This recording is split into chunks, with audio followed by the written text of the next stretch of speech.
نحمدہ ونصلی ونسلم علی رسولہ الکریم اما بعد فاعوذ باللہ من الشیطان الرجیم بسم اللہ الرحمن الرحیم۔ اس کے اوپر امام بخاری رحمۃ اللہ علیہ نے جو باب ہے، باب نمبر 272 ہے، حیا داری کا بیان۔ حضرت ابو مسعود عقبہ رضی اللہ تعالیٰ عنہ سے روایت ہے، فرماتے ہیں کہ نبی پاک صلی اللہ علیہ وآلہ وسلم نے ارشاد فرمایا،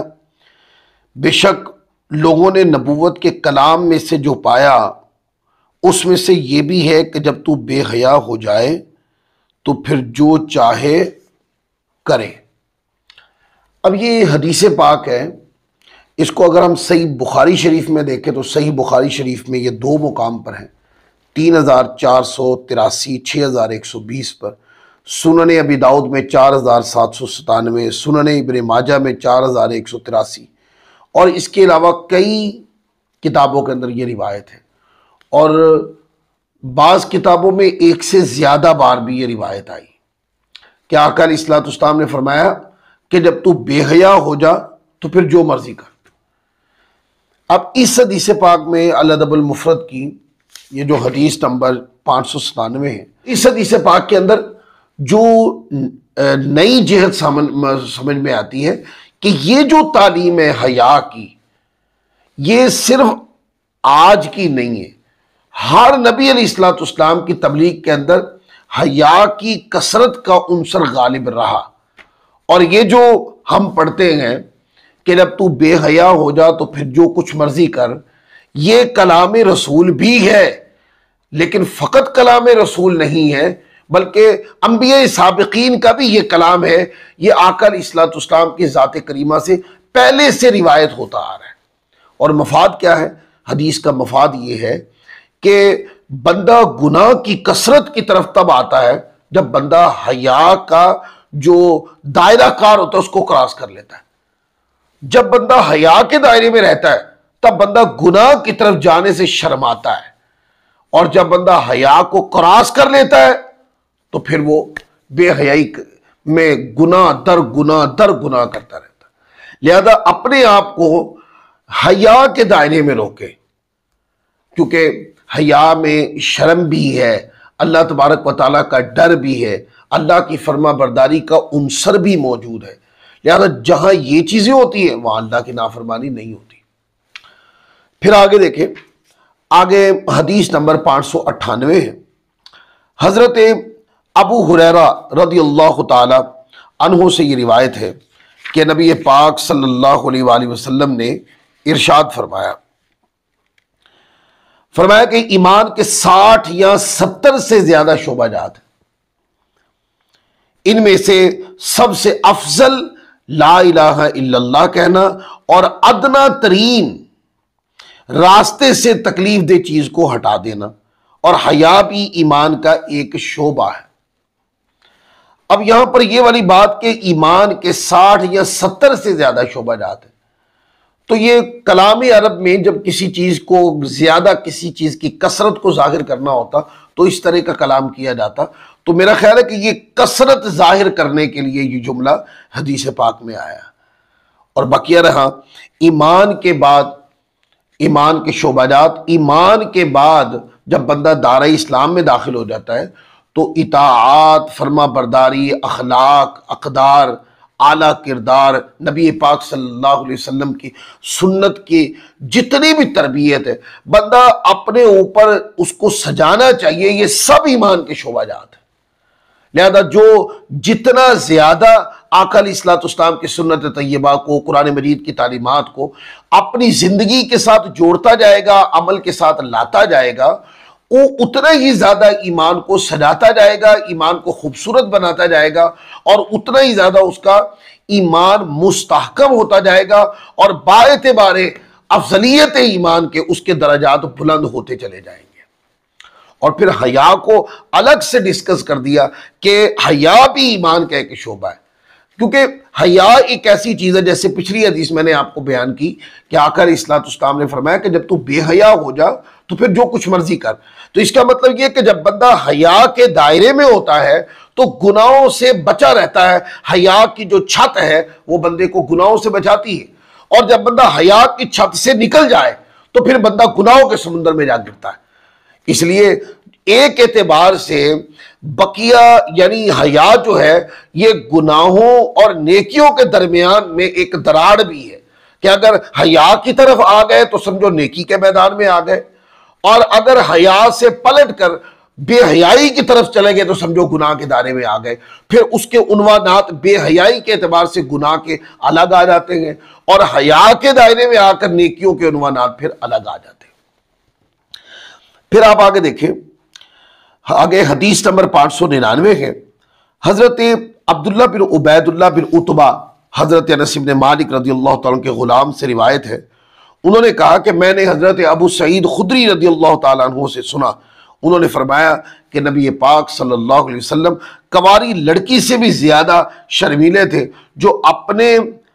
پردے میں ہو، اور آپ صلی اللہ علیہ وسلم جب کسی شے کو ناپسند فرماتے تو ہمیں آپ کے چہرہ مبارک سے اس کی پہچان ہو جایا کرتی تھی۔ اب اس حدیث پاک میں آقا علیہ السلام کی شخصیت کے اوپر جو حیا کا غلبہ تھا اس کو کسی ذات کے ساتھ تشبیہ دے کر سمجھانے کی کوشش کی، اور بتایا یہ کہ آقا علیہ السلام کی شخصیت کے اوپر حیا کا غلبہ تھا۔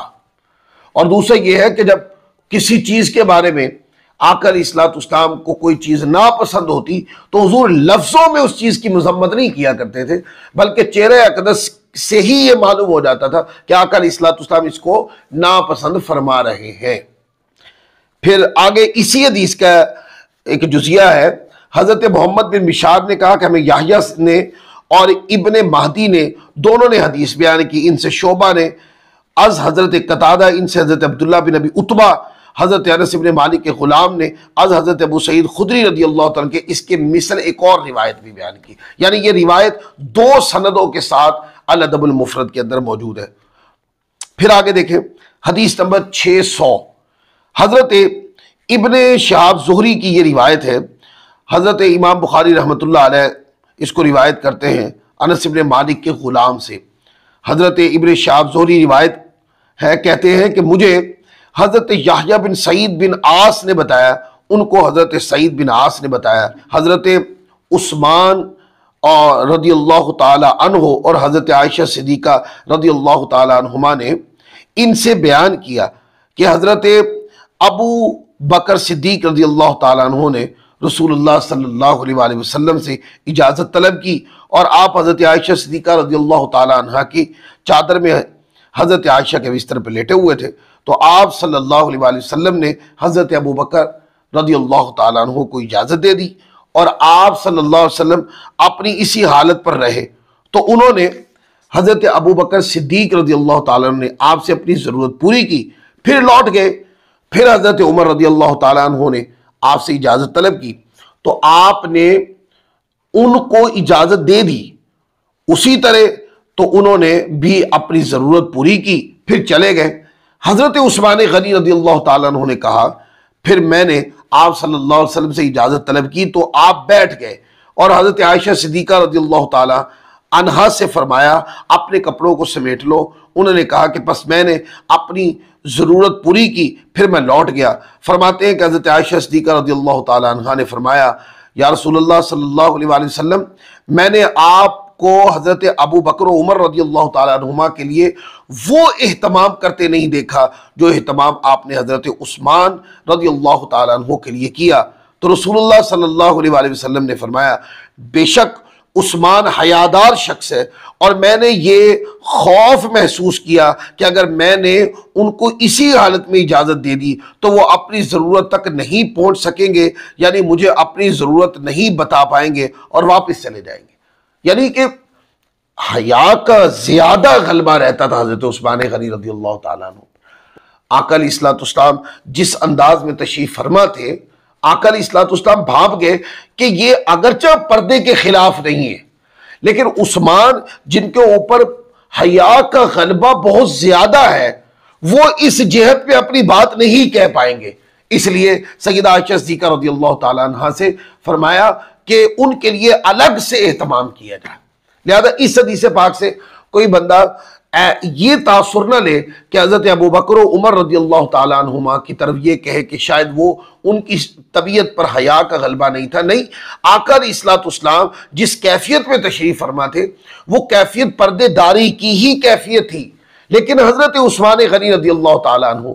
آپ کثرت حیا والے تھے، اور حضور ان کی عادت مبارکہ حضرت عثمان غنی کی ہے اس کو بھانپ گئے تھے، اور آقا جانتے تھے کہ اس کیفیت میں اگرچہ یہ پردے داری کی کیفیت ہے، عثمان اپنی بات نہیں کہہ پائیں گے، اس لیے آقا علیہ السلام نے ان کے لیے الگ سے اہتمام کیا، اور سیدہ عائشہ صدیقہ رضی اللہ تعالیٰ عنہ سے فرمایا کہ کپڑوں کو سمیٹ لیں.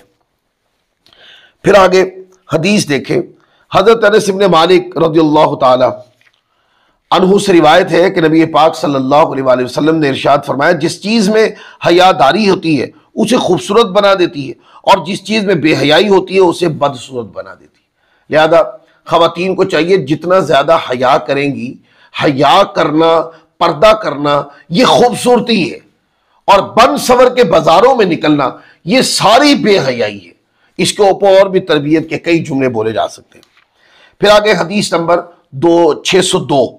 حضرت سالم اپنے والد سے روایت کرتے ہیں رسول اللہ صلی اللہ علیہ وآلہ وسلم ایک آدمی کے پاس سے گزرے جو اپنے بھائی کو حیا کے متعلق نصیحت کر رہا تھا. آپ صلی اللہ علیہ وآلہ وسلم نے اس سے فرمایا اسے چھوڑ دو کیونکہ حیا ایمان کا حصہ ہے. وہ شخص اب وہ اس کا بھائی زیادہ حیادار تھا، تو وہ زیادہ حیادار ہونے کی وجہ سے دوسرا بھائی اس کو کہہ رہا تھا کہ تم یہ اتنے زیادہ شرمیلے کیوں ہو. تو آقا علیہ السلام قریب سے گزرے، فرمایا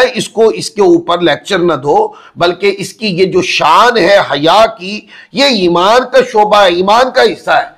لہذا اس کو اس حسن عادت کے اوپر قائم رہنے دو. پھر اگلی روایت بھی اسی معنی کی ہے. حضرت ابن عمر رضی اللہ تعالیٰ عنہما سے روایت ہے، فرماتے ہیں کہ نبی پاک صلی اللہ علیہ وآلہ وسلم ایک آدمی کے پاس سے گزرے جو اپنے بھائی کو حیا پر کوس رہا تھا، گویا کہ وہ یہ کہہ رہا تھا کہ میں تجھے ضرور مانوں گا. آپ نے ارشاد فرمایا اسے چھوڑ دو کیونکہ حیا ایمان میں سے ہے، حیا ایمان کا حصہ ہے، حیا ایمان کا شعبہ ہے. تو اس طرح آقا علیہ السلام نے فرما دیا، اور ساتھ یہ بھی فرما دیا کہ اس کو کوسو مت، اور زیادہ حیادار اور شرمیلا ہونے کی وجہ سے اس کے اندر عیب مت نکالو، اس کو مارنے کے حوالے سے دھمکی نہ دو، سخت کلامی نہ کرو، کیونکہ جو شان اس کے پاس حیا کی ہے یہ تو ایمان میں سے ہے. لہذا اس کو اس اپنے حسن کردار پر، حسن انداز کے اوپر قائم رہنے دو. اس کا یہ انداز بہت اچھا ہے. اس کے بعد پھر آگے حدیث نمبر 603 ہے، اور اس پوری حدیث پاک کے اندر وہی واقعہ ہے جو میں پیچھے بیان کر چکا ہوں کہ حضرت عثمان غنی رضی اللہ تعالیٰ عنہ کے لیے آقا علیہ السلام نے پردے کا الگ سے اہتمام کیا جو حضرت صدیق اکبر اور فاروق اعظم کے لیے نہیں کیا تھا. تو آج کا درس اسی حدیث نمبر 603 کے اوپر ہم ختم کر رہے ہیں. پھر اگلے درس کے ساتھ انشاءاللہ حاضر ہوں گے. اللہ تعالیٰ کی رحمت سے دعا کرتے ہیں اللہ تعالیٰ ہمیں عمل کی توفیق عطا فرمائے. وما علینا الا البلاغ المبین.